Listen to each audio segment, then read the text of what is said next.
Donc, je vais vous présenter un travail que nous avons réalisé à Montpellier il n'y a pas très longtemps, au cours des dernières années, en termes de contrôle de la production de composés soufrés par les levures. Et donc, je vais revenir un petit peu, de manière un peu plus large, sur la formation de composés soufrés par les levures en fermentation auparavant. Alors, pour faire passer l'étiage.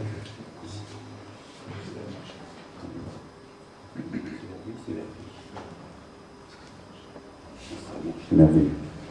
Ok, alors c'est un travail qui est très lié à un travail de recherche réalisé au cours d'une thèse par Jessica Noble-Berlez, donc qui est maintenant chercheur chez l'Allemand, détaché au laboratoire Gemersens pour l'œnologie à Montpellier, et qui poursuit des travaux sur la même thématique de construction de souches à production de composés soufrés contrôlés.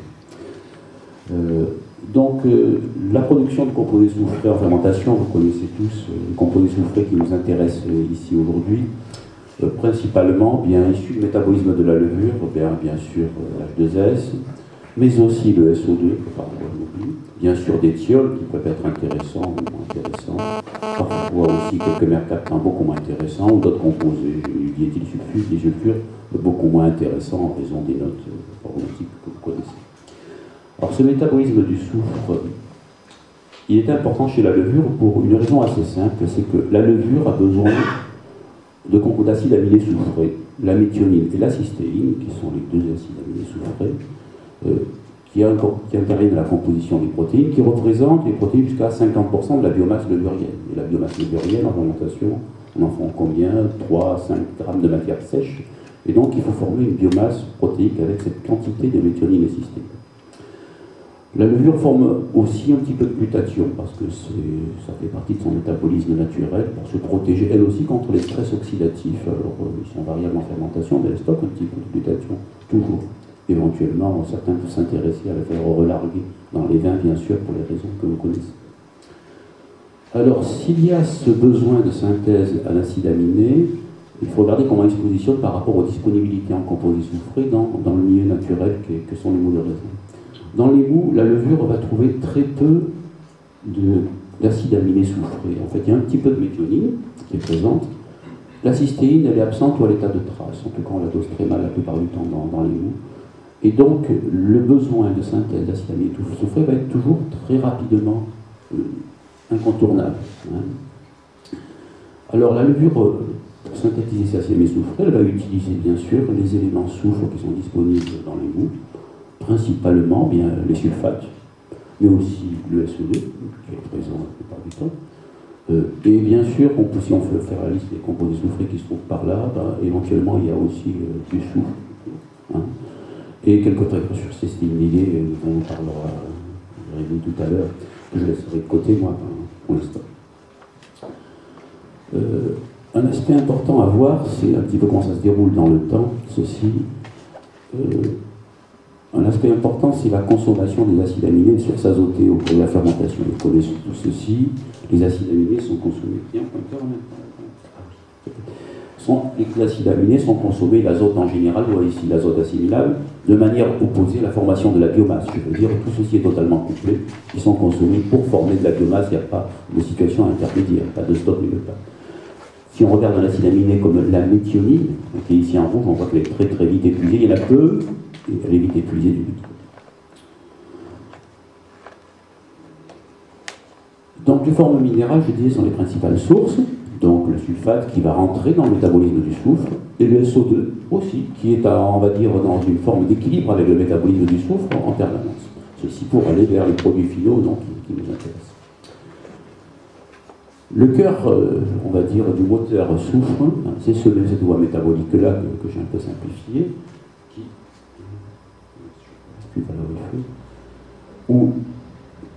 est marqué par un certain nombre d'étapes. D'abord, c'est le sulfate qui va être incorporé par un transporteur qui entre dans le cytoplasme. Et ensuite, il y a différentes étapes que je laisse de côté ici, d'activation de la forme sulfate, pour arriver très rapidement au SO2. Le SO2 métabolique, donc, formé par la levure, qui va se trouver en équilibre avec le SO2 éventuellement qu'on a rajouté à l'extérieur. Donc c'est un équilibre qui est assez important. La levure peut à la fois former du SO2 éventuellement, ou éventuellement, s'il n'y a pas assez de sulfate, prendre du SO2 pour pour l'incorporer dans son métabolisme soufré. Après le SO2, il y a une étape importante de réduction. On va passer d'une forme oxydée à une forme réduite, et on va former donc du SH2, qui peut lui aussi soit être incorporé au métabolisme, et bien sûr, soit être libéré dans le milieu dans certaines situations. Le SH2, en fait, n'est pas destiné spécialement à être relargué pour la levure, parce qu'elle veut se l'incorporer dans son métabolisme d'acide aminé pour former deux acides aminés via l'homocystéine, la méthionine et la cystéine. Cette synthèse d'acides aminés soufrés, donc, ça suppose en fait qu'il y ait des squelettes d'acides aminés qui soient disponibles à partir de l'homocérine, modifié en O-acétylhomocérine, peu importe, on va dire qu'il y a un squelette carboné avec un azote là-dedans qui se promène, qui va permettre de greffer le soufre sur ce squelette carbone-azote pour former une forme d'acide aminé soufré, qui est l'homocystéine. L'important dans tout ceci, c'est de bien voir qu'il y a deux branches. Donc, une branche d'alimentation en composés soufrés, oxydés puis réduits SH2, et une branche qui est totalement connectée au métabolisme des acides aminés, donc de l'azote. Et on comprend donc tout ceci très bien dans un schéma comme ceci, que la production de composés comme le SH2, voire le SO2, vont être très intimement liés à ce qui se passe du côté de l'azote chez la levure pendant la fermentation. De fait, le SH2, même on peut dire le SO2, vont être incorporés de manière efficace pour former de l'homocystéine, tant qu'il y a suffisamment ici d'o-acétylhomocérine. S'il y a un apport suffisant ici, si les tuyauteries s'équilibrent bien, celle de gauche et celle de droite, au milieu, eh bien on va former de l'homocystéine. Et ensuite de la méthionine, bien sûr, etc. Par contre, s'il y a un déficit ici dans le flux d'o-acétylhomocérine, que va faire la levure? Elle va bien sûr, d'avoir comme peut pas incorporer dans cette solution, elle va relarguer du SH2 et éventuellement du SO2. C'est la mécanique de base, c'est la régulation de la tuyauterie élémentaire, du métabolisme du soufre qui nous embête régulièrement. Bon, de fait, dès qu'il n'y a plus d'acides aminés soufrés dans le milieu au cours de la fermentation, quand ils viennent d'être consommés, à la fin de la croissance en fait, eh bien on va très souvent observer un petit pic de production des SH2 qui est illustré ici par des travaux assez vieux de type australienne de Henschke et de Jiranek. Quand on regarde l'évolution de la consommation de l'azote en fermentation, bien sûr une consommation d'azote liée à la croissance levurière, et si on regarde la production des SH2, bien dans une fermentation comme celle-ci, il y a un petit pic qui apparaît ici. Bon, ça n'a pas été suivi plus loin, c'est un peu artificiel, mais juste pour montrer que au moment de l'épuisement de l'azote, il est normal d'avoir une petite production de SH2 puisque la levure n'arrive plus à incorporer donc le SH2 dans ses squelettes carbone-azote. Bon, bien sûr, quand il y a juste un pic à ce niveau-là, c'est pas très embêtant. Ce qui est plus embêtant, c'est que parfois ça va se poursuivre, bien sûr, au-delà de l'épuisement de l'azote, pendant toute la phase de non-croissance de la levure, la phase qui est très longue éventuellement dans le cours de la fermentation.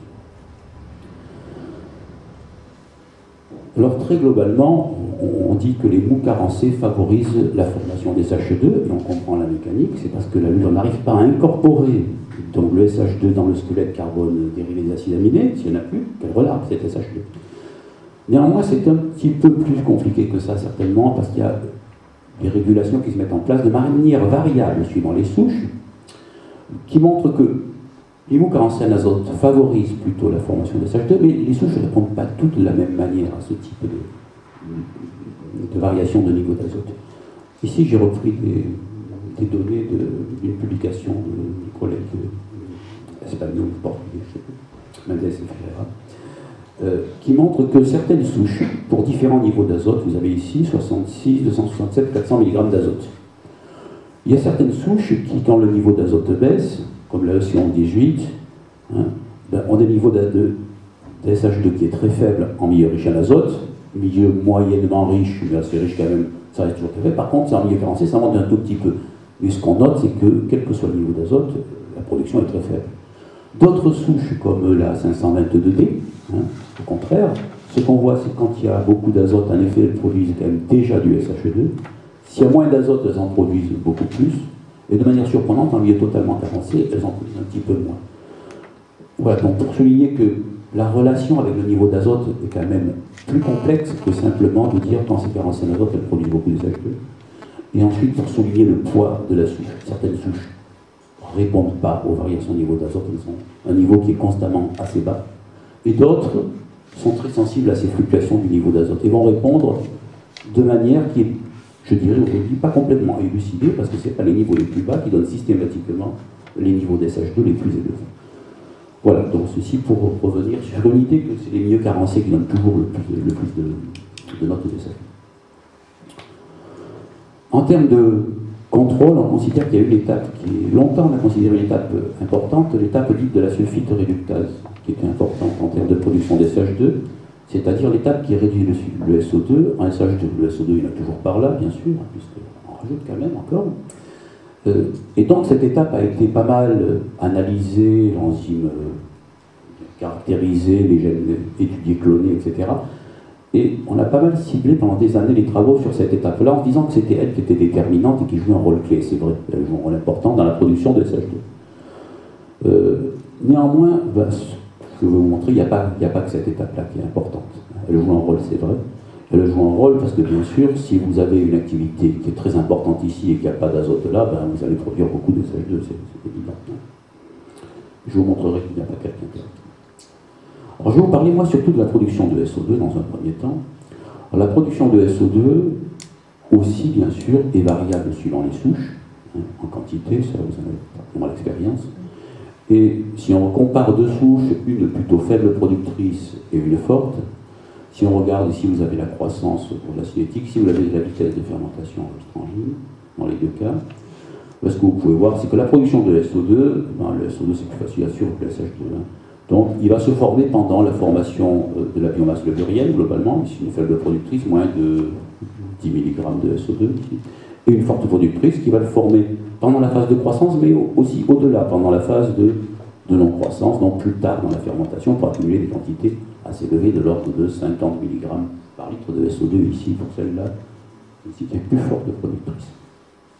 Bon, donc c'est plus ou moins couplé à la croissance et à l'activation de cette voie des sulfates pour former les acides aminés soufrés, mais on voit que c'est un peu dérégulé parce que, au-delà du besoin de formation d'acides aminés de protéines, bah, ces souches continuent à former du SO2 parce que le système tourne tout seul. La levure pompe du sulfate et elle le transforme en SO2 tout simplement. Alors la production de SO2 dépend donc fortement de la souche, mais aussi de quelques paramètres du milieu, sur lesquels nous avons acquis quelques données, avec un paramètre qui est critique en fait, c'est la température. Si on regarde quelques souches faibles à forte productrice, à 28 degrés, vous avez en clair, en rose clair, les productions de différentes souches avec différentes, on va dire, capacités. On voit que les productions de SO2 restent modérées, moins de 15 mg par litre, quelle que soit la souche. Par contre, dès qu'on passe à 16 degrés, vous pouvez voir que les souches répondent de manière très différente et certaines répondent très fortement aux basses températures. Et donc, dans les conditions, on va dire, de basse température, nif blanc, on a un potentiel de production de SO2 qui va être plutôt augmenté chez les souches. Si on regarde finement, on s'aperçoit aussi que le niveau d'azote, en fait, c'est une réponse plutôt inverse à ce qu'on attendrait du SH2, c'est que c'est plutôt les fortes teneurs en azote qui, sur un milieu synthétique, favorisent la production de SO2. Puisqu'ici, c'est en clair les fortes teneurs en azote et en bleu les faibles. Bon, ceci c'est sur un milieu synthétique. Quand on passe sur des milieux naturels, qu'on essaie de corréler au niveau d'azote, honnêtement, ça ne marche pas très bien. Cette production est tamponnée par les différents facteurs du milieu. Le niveau d'azote, on va dire, n'a pas d'impact significatif détectable sur la production de SO2. Par contre, la température, c'est très bien. Donc, deux aspects importants, finalement, c'est la souche et la température de ce qu'on a pu évaluer. Voilà, la deuxième partie de ce que je vous présente ici, donc, c'est le résultat d'un travail qui visait donc à mieux comprendre les différences de réponse des souches en termes de production de SO2, soit étude des bases génétiques des différences de production de sulfite chez les virologiques, et ensuite d'utiliser ces connaissances génétiques pour améliorer, par des techniques de croisement des souches, juste d'hybridation, construire des souches maîtrisées donc pour ce paramètre. Bon, la production excessive de sulfite en fermentation, vous en connaissez les inconvénients, difficulté de maîtrise, les délais de FM1, les questions réglementaires, etc. Vous connaissez ça, le peu moins. Donc si on part de deux souches, une ici JN10 qui produit dans les conditions que je vous ai présentées tout à l'heure autour de 50 mg et une autre qui produit dans les moins de 10 mg. Bien sûr, l'idée c'est de comprendre ces différences de comportement, d'identifier les gènes présents chez celles qui a une très faible capacité de production, et éventuellement utiliser ces gènes d'intérêt pour, par croisement, les introduire dans une levure qui est bonne, fermentaire, comme l'est cette levure en rouge là, mais qui a le défaut de produire trop de SO2. Jusqu'à récemment, les bases génétiques des différences de production de sulfite en fermentation étaient totalement inconnues. Les mécanismes, à part la sulfite réductase et son rôle supposé, rien de très net. Alors l'intérêt de faire de la génétique aujourd'hui, c'est qu'on peut ensuite construire des outils moléculaires qui vont nous permettre de construire de manière très fine, très ciblée, des levures maîtrisées pour ce paramètre-là. Alors comment ça se passe? Ici, il y a une longue phase analytique qui s'appelle une phase de génétique quantitative ou de recherche de QTL. QTL, ça veut dire Quantitative Trait Locus, ça veut dire un endroit du génome qui contrôle un caractère quantitatif. Un caractère quantitatif, c'est n'importe quel paramètre qui évolue de manière continue.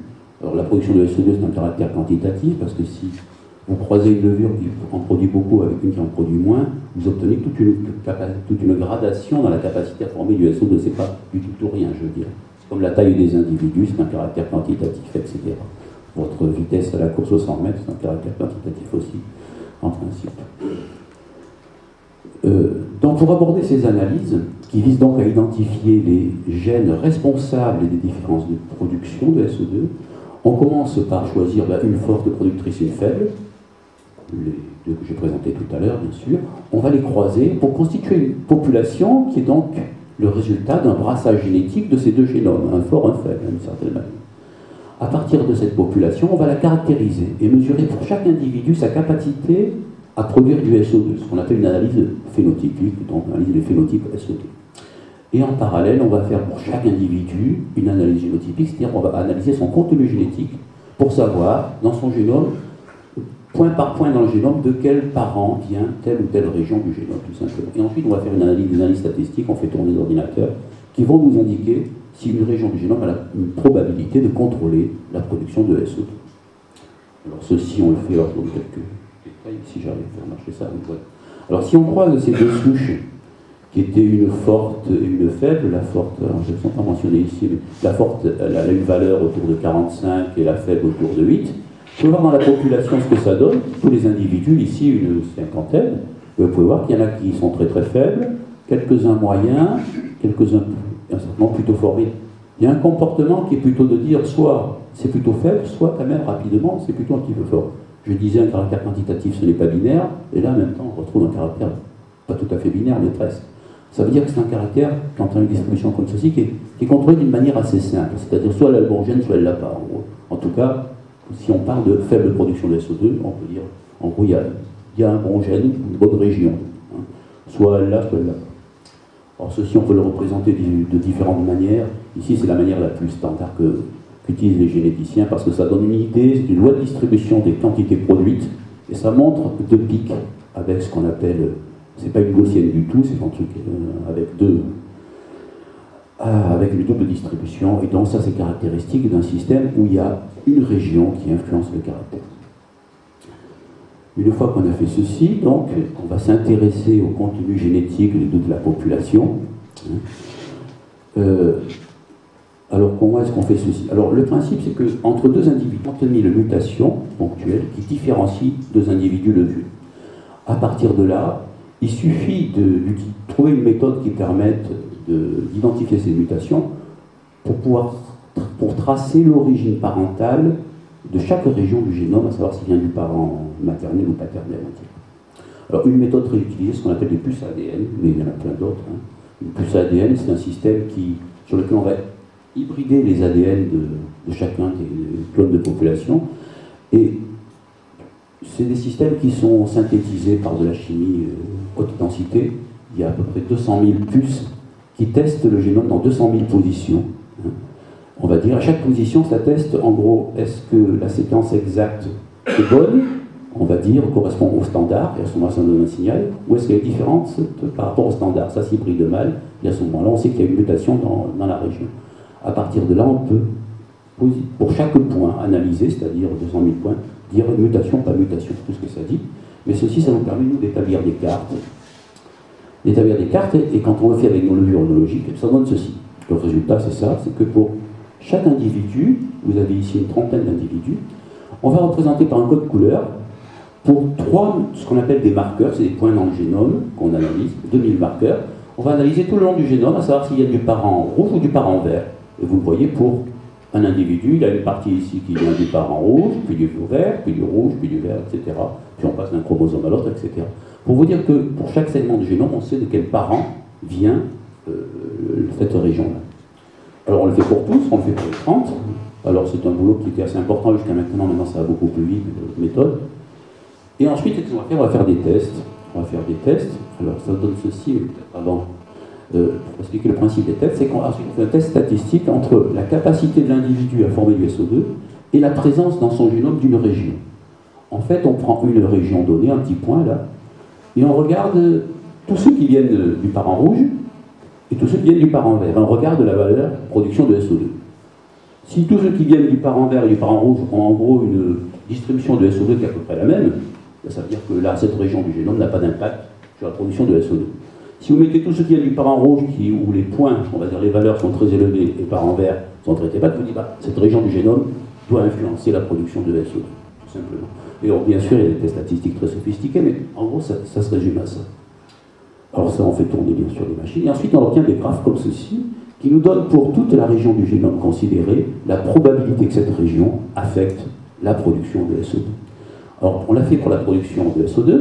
Vous pouvez voir, alors il y a un seuil de significativité, il faut que ça dépasse, il y a un endroit pour que ça dépasse ici. On dit qu'on a identifié un QTL, donc une région qui influence le caractère. On l'a fait pour le SH2, et où est-ce que ça dépasse? Même endroit. Au même endroit, on trouve là aussi une région qui influence. On s'est dit, bon, c'est quand même quelque chose d'intéressant, puisque c'est quand même des choses qui sont intimement liées. Et aussi intéressant, on a regardé pour acétaldéhyde. Et qu'est-ce qu'on voit pour acétaldéhyde? Au même endroit, quelque chose qui influence aussi la production d'acétaldéhyde. On sait que ces trois systèmes sont couplés, SO2, SH2 et acétaldéhyde, donc c'était bon signe pour dire qu'il y avait une région qui contrôlait SO2, SH2 et acétaldéhyde de manière cohérente. Quand on a regardé la région de manière plus en détail, en fait on a vu que dans cette région il y avait deux sous-régions, on va dire avec un premier pic et un deuxième pic. Je ne vais pas vous donner tous les détails. Donc dans cette région du chromosome, le chromosome 14, il y avait une région qui contrôle les composés soufrés. Alors on va dans les bases de données ensuite, parce que tous ces génomes ils ont été séquencés pour des levures de référence, on va dire, de laboratoire. Et dans les bases de données, on cherche les gènes qui peuvent être impliqués dans le métabolisme soufré.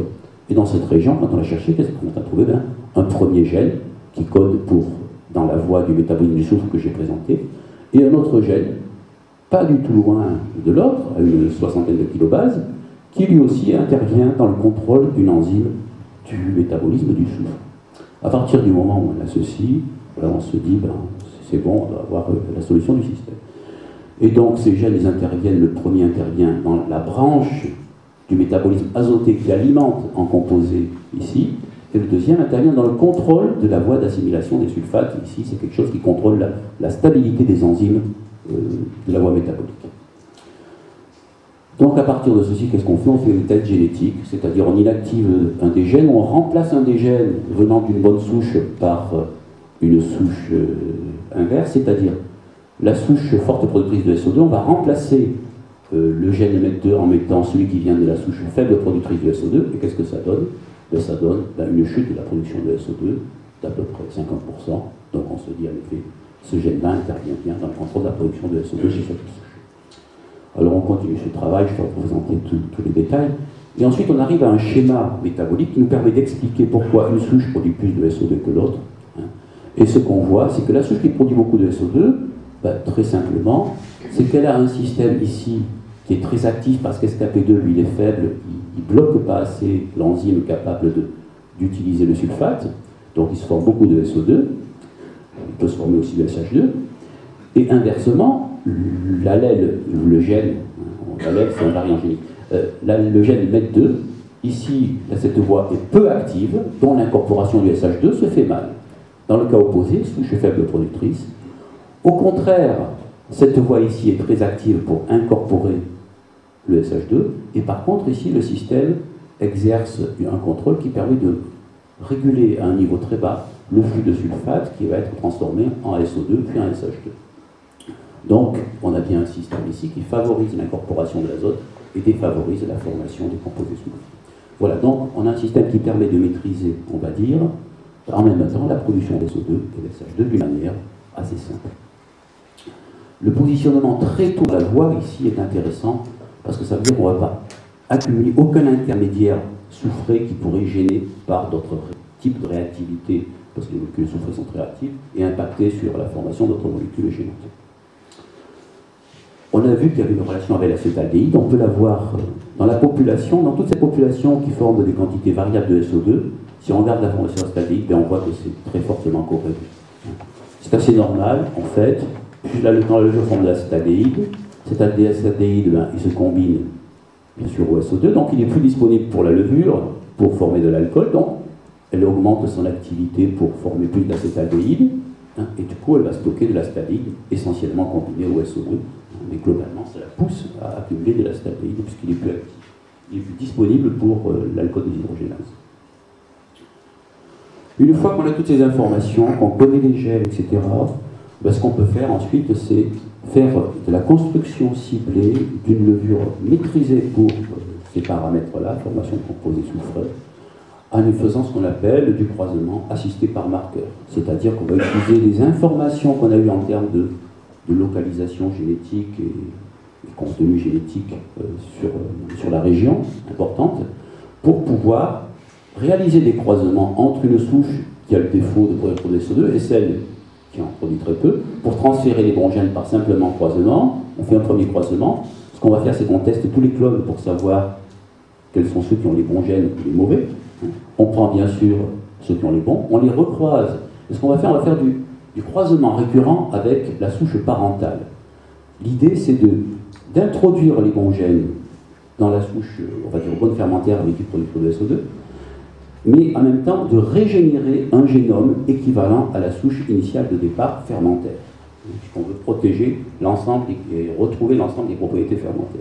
Et c'est par des croisements en retour, on appelle ces croisements récurrents, qu'on va régénérer un niveau de génome initial qu'on contrôle. Ça dépend du nombre de croisements. On atteint rapidement 95%.